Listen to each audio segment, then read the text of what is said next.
So first of all, I should introduce myself. I'm Stephen Koukoulas. I'm an economist. I work at Market Economics, my own little firm, and have done a bunch of things which you can probably read in the handout, and I'll just give brief and short introductions of the other panel members.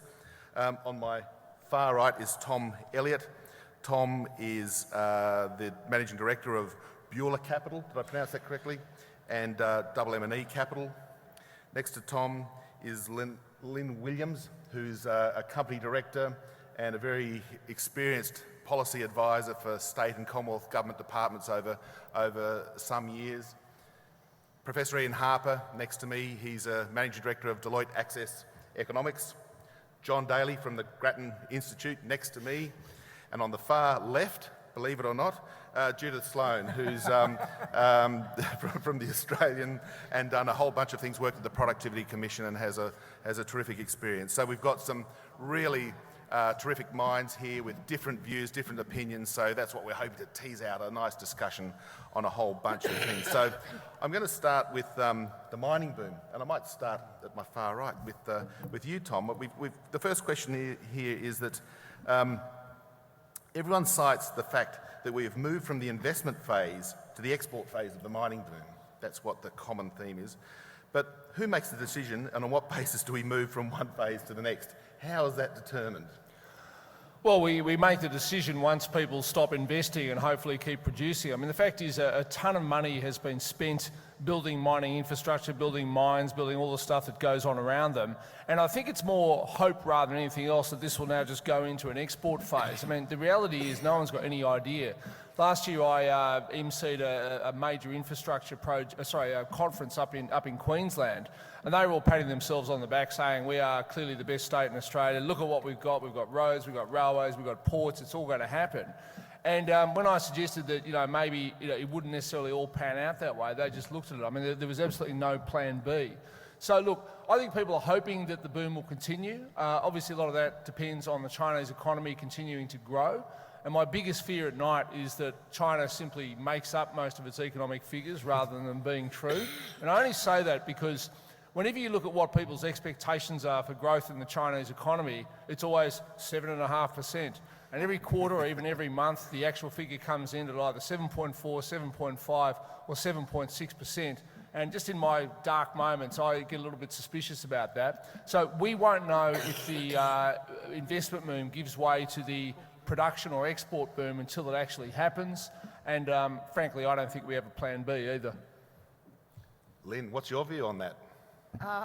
Well, my view is that mining is only one of many industries in Australia, and as you said, I've sort of been in public policy for many years. So when you say what's next after the mining boom, I say don't know, but it's not up to the government to determine that. What it's up to the government to do is to make sure that it itself is running a healthy budget, because it accounts in total, both levels of government, for about 30% of GDP.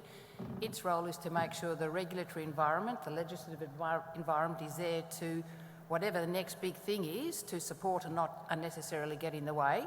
And its role is to make sure that the skills and infrastructure are there for whatever industry comes up with as being the next big thing. I'm a little bit with Tom. We don't know what's going to happen in China. It's a highly regulated economy. If they say the growth rate will be 7.5%, it will be 7.5%. And it is true that we're relying much more on countries closer to Australia than we ever have in the past. So what do I say? I say, well, government's role is to get a whole lot of the frameworks right and then let industry take over. I might actually go to Judith on that, because I think Judith's got some strong views about what governments should and perhaps shouldn't be doing, because I think that's a critical issue, because we've seen during this election campaign some of the discussion on money going to the car industry and other things, even paid parental leave, and a bunch of policies that are expensive. And are they productive, and is it the role of government? Should they be getting in the way or try to encourage these other parts of the economy when we do have some risk that the investment phase of the mining boom is perhaps starting to taper off? Well, I mean, I think that's a good point. I think the mining investment boom is actually tapering it off. It's still got a bit of a way to go. If you look at the figures, it's still bubbling along at a reasonable level. But when you think about it, this has been the most incredible short-term transformation. We would normally have mining investment a little under 2% of GDP. We've had mining investment at nearly 10% of GDP. It has been the most extraordinary change to the macroeconomy. So, I mean, I think there's kind of lots of interesting issues that come out of that. And one of that is that we have had to suck resources out of other areas, and that's been a good thing. But in terms of how we transition away from a mining investment boom to a more broadly based economy, the last thing we want to be doing is getting the government to be directing resources into unproductive industries.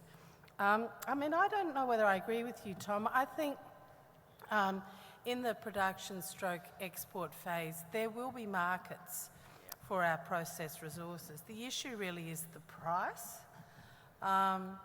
But as long as we secure a reasonable price, there are in fact a lot of benefits to our economy for a very, very long time. There's a very interesting chart. The Reserve Bank puts together a terrific set of statistics and I guess you're all interested in it. So you go to the statistics and you look at their charts.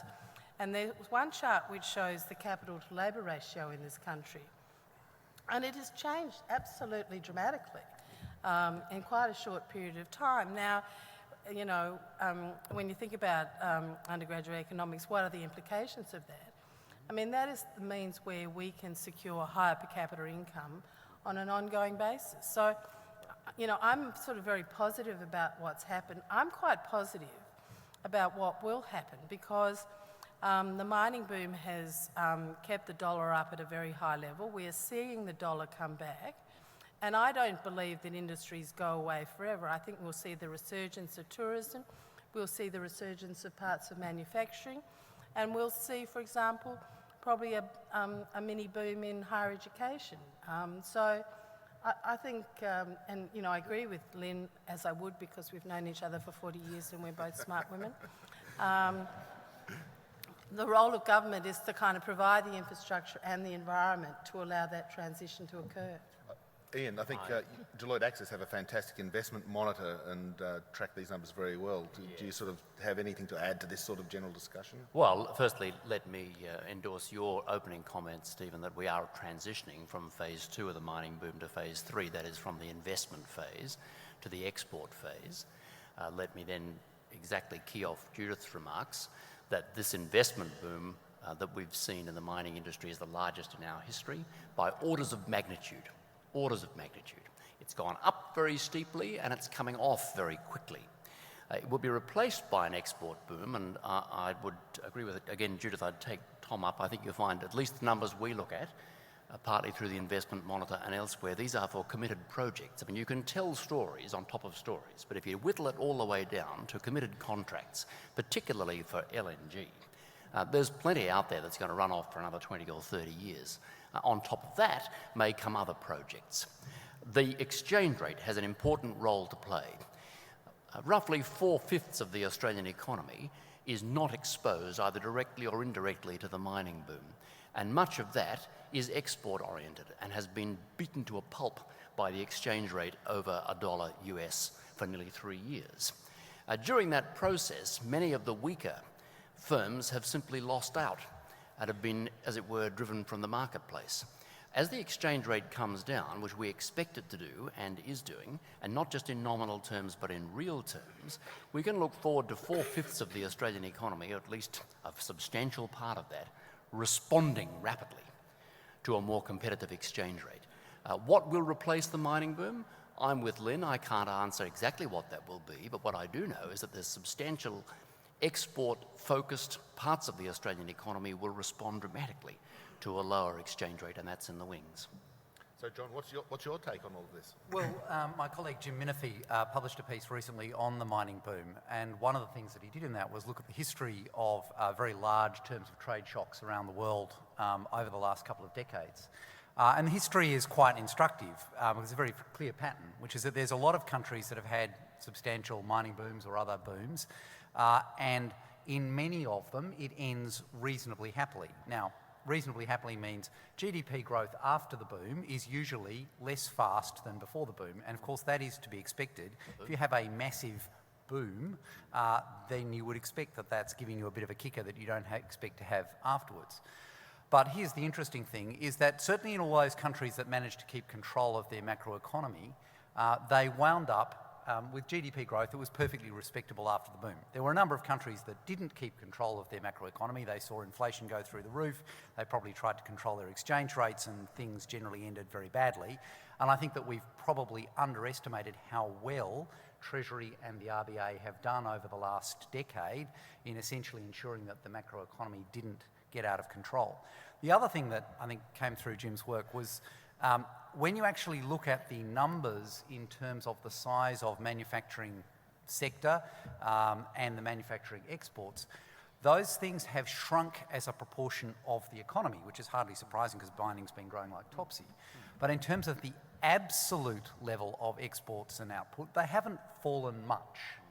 And as Ian, I think, pointed out, at the point that we see the exchange rate falling, it is likely that those people who are still in business are going to be doing very, very nicely. And I would expect, given that we've already seen the dollar fall from, $1.05, where it sat for quite some time, to 90 cents, I would expect that we're going to start seeing that showing up in the statistics fairly soon. Yep. There's a question that's come through, or a comment, I think, from Daniel Strauss about the made-up Chinese economic numbers that Tom was discussing. I'll take 30 seconds, hopefully, just to mention the fact that when I was working in Treasury, my boss went across to China and saw his counterpart in the Ministry of Finance over there, and he said, gosh, every time you forecast GDP at 7.5, it comes in at 7.4, or inflation at 3.5, it comes in at 3.4. He said, how on earth can you be so accurate? We don't get those forecasts anywhere near that. And he said, well, not only do we make the forecast, but we compile the statistics ourselves. So that was just a little bit of an anecdote on that one as well. So there's another question that's come through too from Christopher Weinberg. And keep these questions coming through on hashtag ESSAQANDA, please, because they're coming through on my iPad here. And Christopher Weinberg's got a question for you, Judith. And I think you've got two questions that have come through. One is, which parts of manufacturing, and then maybe this touches on John's point, that whoever has survived with the exchange rate at 105, they're going to be doing well. If you've kept your head above water that now, but which parts of manufacturing do you see doing well, and why are you optimistic on education exports? Well, I mean, it goes back to the impact of the dollar. I mean, it's quite an interesting implication about where productivity will head. I think you can actually paint quite an optimistic story about productivity. The mining sector has tended to be dragging down productivity growth because we've had 4,000 people creating something which will eventually use 400 people to operate.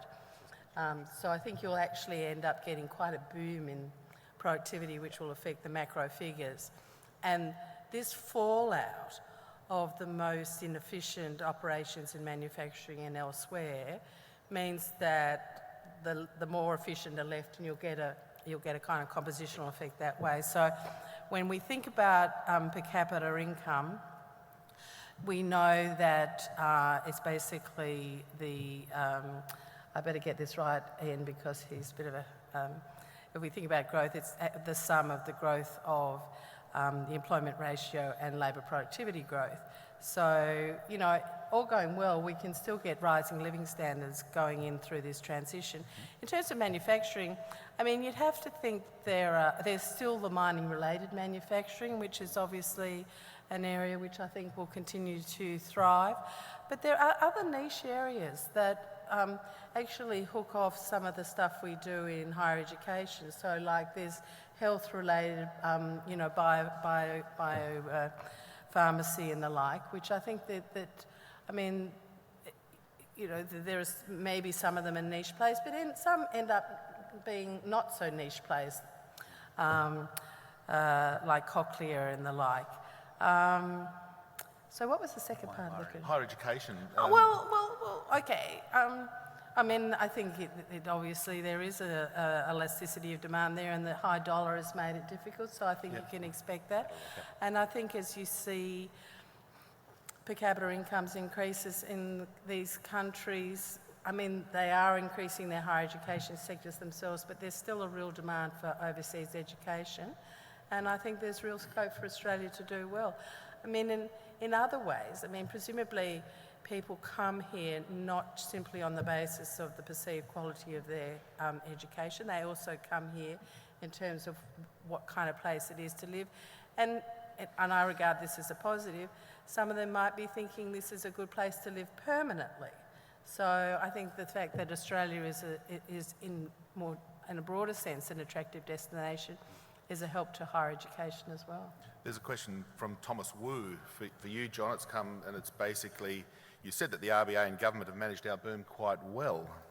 I think in the current heat of the election, this is my comment, current heat of the election campaign, I don't know if everyone would agree, but can you just elaborate a little bit more on, why you think that the RBA, the government has managed this boom to the extent that you're pretty upbeat about it? Well, I was very specific. I said the RBA and Treasury. Oh, okay. Sorry. Not right. quite the same thing. Okay. So I think we had periods in the 2006, 2007 in which it looked as though the economy might overheat. The RBA was quite quick to raise interest rates. They did so despite the fact that there were a lot of people not very happy about that. In retrospect, they were probably right. I mean, as always, picking these things so you get your interest rate moves in retrospect exactly right to the month is kind of hard, but they weren't a long way off. And then in terms of Treasury, we had a series of things that we could have done that would have been very stupid. We could have imposed capital controls, we could have imposed exchange rate controls, we could have tried to manipulate the exchange rate the way the Swiss have been doing. There were a lot of things that we could have done that could easily have made a substantial mess, and we didn't do them. Now, the reason that I draw a distinction between Treasury and government is the one thing that we did not do is, despite the fact that government had an enormous free kick from the boom, on any view of the world worth about $100 billion over the last couple of years, very little of that got saved. In fact, the bottom line is basically all of it got spent. And we now are running a deficit at a point in the cycle when, frankly, we ought to be running a surplus. I mean, the bottom line is that GDP is trucking along at 2.5%, unemployment is 5.6%. I'm sure we can find some clouds on the horizon if we go looking, but at this point in the cycle, it's very hard to imagine that things are going to be lots better than this. Very easy to imagine they could be a lot worse than this. And therefore, if you're going to be a Keynesian on the way down, you've got to be a Keynesian on the way up. And my read is we're on the way up, or at least we're in the top half. Yep. And the fact that we're not in surplus is a consequence of the fact that we have spent money that we probably shouldn't have been spending over the last couple of years. John, can I ask, are you so convinced that the RBA does a good job? And in my view, it does an absolutely terrible job. I remember speaking to one of the Deputy Assistant Governors, I won't say which one it is, but he's a Carlton supporter and so am I, and we were both presenting at a Carlton Football Club presentation in early 2008. And I tried to convince him, I'd just come back from New York, and what I'd seen in America was terrible. And I'm not saying this with hindsight, because this particular person remembers the lunch. I was trying to convince him that things were looking absolutely terrible overseas. And he said, no, not in our figures, no. If you look at the pattern of both interest rate rises and cuts, they do nothing, they lurch up. Nothing, lurch down. That does not, to me, suggest any sense of prescience or whatever. It says it's a panicked reaction to what's going on. I mean, in late 2008, they kept interest rates far too high for too long when the world was collapsing around them. Very belatedly at the end, they started cutting them. I mean, Blind Freddie could have told you that they needed to cut. I just think they're just human like anybody else. I don't think they have any special powers or anything like that. Well, I'd say two things in their defence. Firstly, if you look at the record, Australia wound up almost uniquely in the developed world not having a recession. That's not a bad effort given the size of the shock of the global financial crisis. We went through the biggest mining boom in history without having a substantial inflation breakout. That's not a bad effort in the circumstances. And I think it depends on what you see as the critical thing for Reserve Bank. If you see that the perfect thing for them to be doing is kind of gliding down and gliding back up very slowly, then maybe you're right. But I actually suspect, the precise thing they're trying to do is actually, when they do have those kind of movements, is a psychological impact. And often, therefore, a substantial movement fairly quickly is more effective at getting that psychological impact. And then I think the second thing to bear in mind in terms of the way that they go about it is they invariably have to do those things at a point when it is very difficult to do so from a political point of view. And I think that the history shows that they have made some politically fairly courageous calls over the last decade, and they deserve credit for it. Fair enough. I've got a... Lynn, yeah, sure. Please. If we're going to talk about how Australia fared while the rest of the world went into a downturn, I think if we're going to sort of hand out bouquets, a small bouquet at least should also go to Federal Treasury, who managed the fiscal side of things relatively well. Yes, they spent a lot of money that, you know, a lot of dead weight was attached to, and some of the money was spent much later than it was supposed to do. But what they did, and what is never picked up in any of the analysis, is that they kept expectations fairly positive, so people didn't stop spending. People didn't start firing people. They moved people to part-time hours or reduced the number of hours. And I think that, as well as the RBA, had a role in not seeing Australia have the sort of recession that we saw around the rest of the world. See, I've got to say, I really don't agree. I think that, and John, you actually said it in your points. You said, how is it that we managed to avoid the GFC? It's because we had a mining boom. How is it that we didn't have an inflation? Because at the same time we had the mining boom, we had the GFC. Like, I just think these were two things outside Australia's control that just happened to happen coincidentally. Yeah, But they could have been badly managed. Numbers. What? The only problem with that is the numbers. But you because said that's what happened. if you look at when the GFC hits, actually mining investment fell like a stone. What really worked for us was the exchange rate and what the Treasury did, as Lynn points out. Now, in the medium run, yes, mining was incredibly helpful, but at the precise point when it could really have gone to custard, mining was not the thing that kept us above water. But I disagree with Lynn, and I mean for you economics students there, and you've done your Fleming-Mundell model, we know that fiscal policy doesn't work in a small open economy. We know that. So why would they spend all that money? Because the adjustment was occurring through the exchange rate. It was a really daft thing to do. And the idea that it helped expectations, I mean, it's very ambiguous. A, we know from the data that they didn't spend the cash handout, and B, people thought, gosh, if I'm getting $900, things must be really bad, you know? So the impact on expectations was really ambiguous, I think. So I think that's something the government did really badly, particularly the second round. Maybe, you know, like there was a bit of panic in the first one. But why they would spend all, you know, $16 billion building a new school hall at every primary school is just beyond me. We'll move on now. Quick ones on the RBA, if you don't mind. Okay, and then I've got another question for you, Ian, after that too. Okay, thanks. I'd give the RBA credit firstly for not intervening when the exchange rate fell.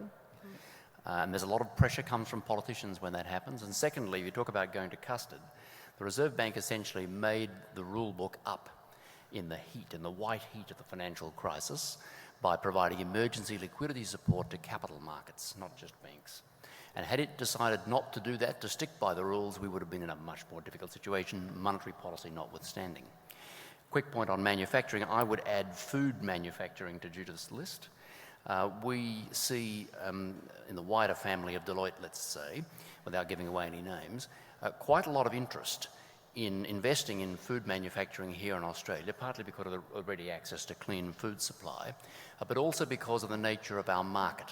A lot of investment from north of this place in products which are fortified to assist an ageing population that can be tried out in our market and then potentially manufactured and distributed way north of here where populations are aging much faster than us. That's a big one.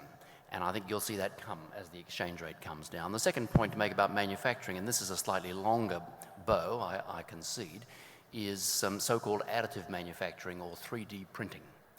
Now, yes, it's early days for that technology, but if you talk to people, for example, in the CSIRO about whether this is just a pipe dream, the answer there is generally no. And talk to people in auto parts manufacturing, they're already using 3D printing. The big thing about that is that for the first time in our history, it eliminates the need for scale and actually puts a premium on design. And you can reduce the time it takes to build a prototype using this new technology by a factor of up to 10. Our design skills, which are recognised in the region, which is one of the reasons we do so much architectural work in the region, can be used to revive manufacturing and eliminate the need for big production runs. That's just starting for us.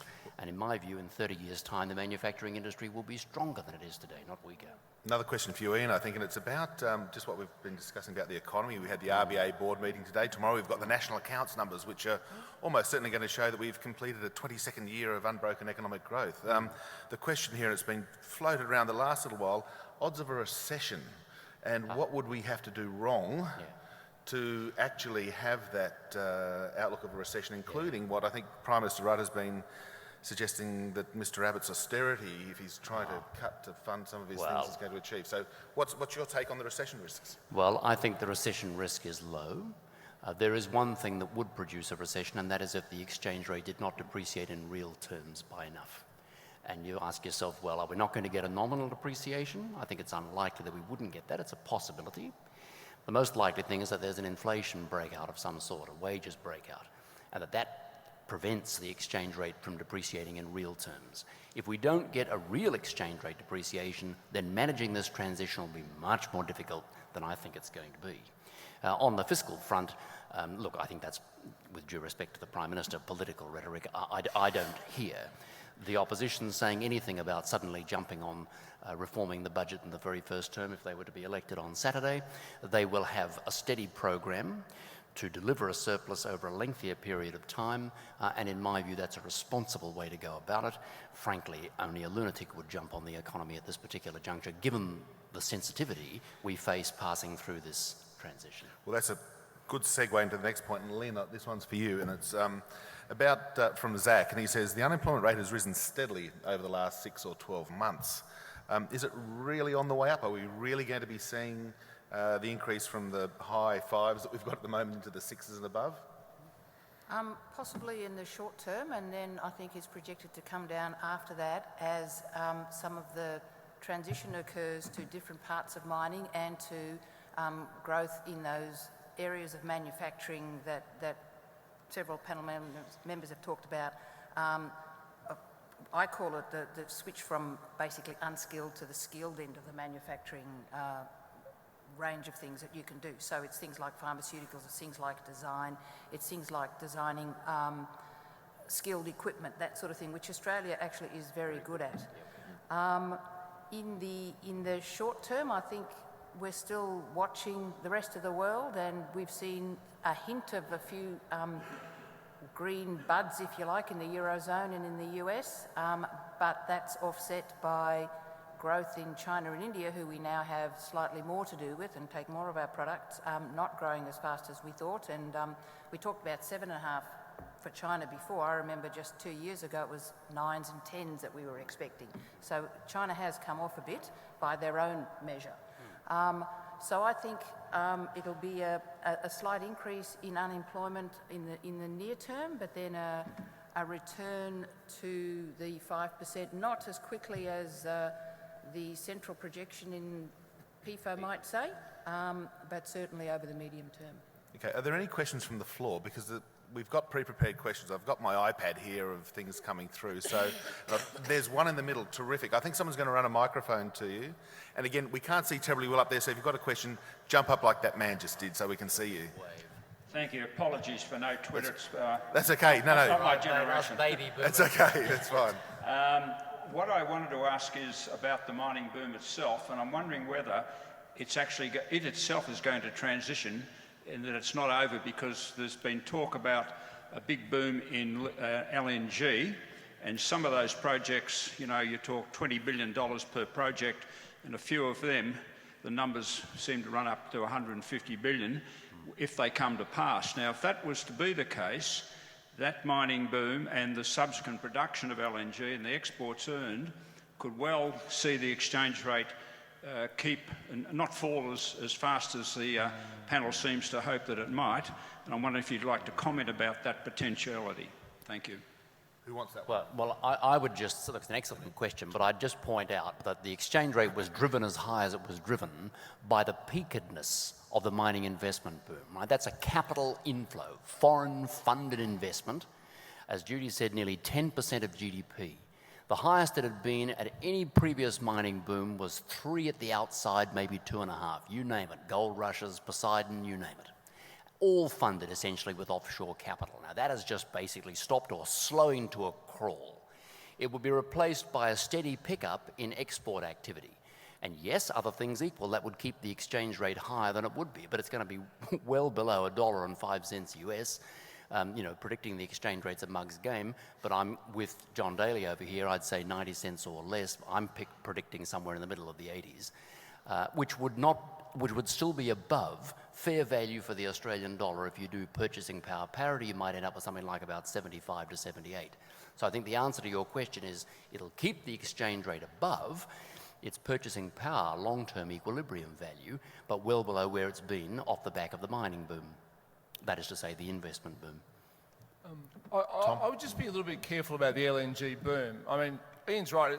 A big chunk of the investment that's still yet to come is LNG. I mean, let's just be very clear here. Australia's mineral or mining exports and the construction has been coal, iron ore and LNG. Now, coal has already dropped well off for a whole variety of reasons. But LNG, there's 3 massive projects in Queensland. There's possibly a big project in the Northwest Shelf, depending on what Woodside Petroleum wants to do. There's smaller ones in the Cooper Basin and other places in South Australia. But it is by no means guaranteed that all those projects will get up. And there's a big issue over in the United States right now where they're doing shale gas, which is a bit like our CSG to LNG. They're not worrying about the environmental issues. They're pumping it out of the ground. At the moment, America, by law, does not export that gas. So America's domestic gas price is a lot lower than what it would otherwise be because they have to use it domestically. And that's one of the reasons US manufacturing is starting to improve. But it is possible that Barack Obama might decide to change that law. Now, he may not. But if he did, and suddenly America was exporting gas in large volumes, it could easily change the economics of these Australian projects. So I guess all I say is, maybe I'm just suspicious because I work in the markets, but I look at these projects and say, you know what, will all 3 projects, that's British Gas, Santos and Origin, will they all go ahead up in Queensland? You know what, only 2 of them might. And that's just something to be careful about. They're all being built as we speak. Well, I can tell you, already they're starting to combine. I'm just telling you, you say they're all being built, there is a very good chance. I was the director of Santos, and so they won't combine and they're all going ahead and they're actually not far off completion. I mean, it's not an issue of law in the US. The thing is that if you want to make gas a tradable commodity in the US, you have to invest these billions. And actually, you're right about there not being any environmental concerns in respect of the drilling of the gas, but there are huge environmental concerns in terms of creating the terminals that which would enable the gas to be exported. Because that was an issue when they were going to import them. The ballyhoo that was going on in California about them having receiving terminals, which looked pretty much like the same as the terminals that would enable it to export, was unbelievable. So, because BHP were going to do that and they pulled out. I mean, I agree with Ian. I mean, I think LNG will be part of the mix. I mean, there's still, Roy Hill is a possibility of being a very big iron ore project, and as you say, Woodside has got some possibilities. But the key is the adjustment. We are over the peak of the boom, and as long as the exchange rate comes down, then the transition should work. I mean, we shouldn't forget that Australia in the past has been really good at blowing up mining booms. That's one of the things we're really, really good at because we've always had the resources. And we blew them up on the basis of having a fixed exchange rate and centralised wage fixation. Because basically what happened was that the miners would get a lot of money and then that would flow through the economy and then you'd get high inflation and then the Reserve Bank would clamp down and the whole thing would end in tears. So, we have to pat ourselves on the back that we haven't, blown up the kids here. We've actually managed to handle the mining boom pretty well and hopefully we'll handle the transition well too. There's one final question this before we move on. I realise we've got time constraints and lots of issues to discuss, but we're actually going to come back to politics at the end as well, so we'll be able to come on to these other things. But there's one final question from Kim Liu, and it's on the mining boom question. Is Kim there to ask the question? Yep. Yeah. Nice big voice, Kim.